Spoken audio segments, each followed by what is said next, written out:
గంజాయి అక్రమ రవాణాపై నిరంతరం నిఘా పెట్టిన పోలీసులు 5 వ్యక్తులు గంజాయిని పంచుకుంటుండగా పట్టుకుని వారిని అరెస్ట్ చేశారు.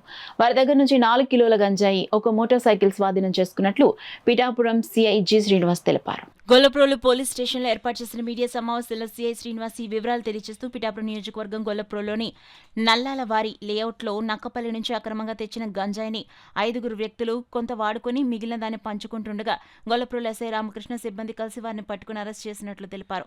అరెస్ట్ అయిన వారిలో నక్కపల్లికి చెందిన ఒక వ్యక్తి, కాకినాడ రేచర్లపేటకు చెందిన 2, పిఠాపురం పట్టణానికి చెందిన ఒక వ్యక్తి, యుక్కుత్తపల్లి మండలం మూలపేటకు చెందిన ఒక వ్యక్తి ఉన్నట్లు తెలిపారు.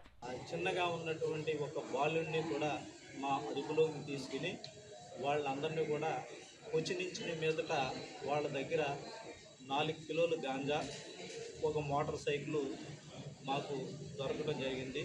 దాన్ని ఎస్పీ గారి ఆదేశానుసారంగానే కేసు రిజిస్టర్ చేసి దర్యాప్తు మొదలుపెట్టిన తర్వాత ఎవరైతే ఈ ప్రేమ్ కుమార్ అనేటువంటి వాడు అలియాస్ దుర్గాప్రసాద్, ఒక జోనల్ వ్యక్తి, వీళ్ళిద్దరూ కూడా కాకినాడ రేచర్లకు చెందినటువంటి వ్యక్తులు.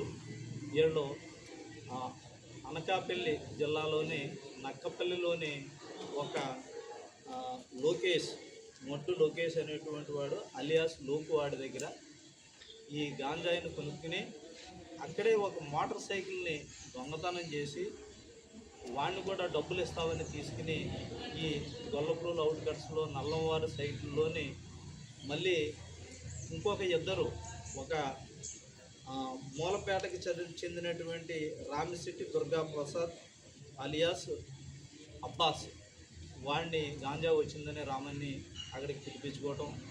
తర్వాత అలాగే ధనాల మనోహర్ అలియాస్ మను, వీడిది వచ్చేటప్పటికి పిఠాపురం మంగాయమరావుపేట, వాడిని కూడా అక్కడికి పిలిపించుకుని ఈ 4 వ్యక్తులు కూడా ఈ 4 కిలోల గాంజాని సమంగా చేసుకుందాం అనేటువంటిదప్పుడు వాళ్ళని చుట్టుముట్టుకుని కేసు రిజిస్టర్ చేసి అక్కడ అరెస్ట్ చేసి పోలీస్ స్టేషన్కి తీసుకుని వచ్చి రిమాండ్ రిపోర్టు తయారు చేసి జ్యుడిషియల్ కస్టడీకి మేజిస్ట్రేట్ గారి దగ్గరికి వాళ్ళ పిఠాపురం హాజరుపరుస్తారు.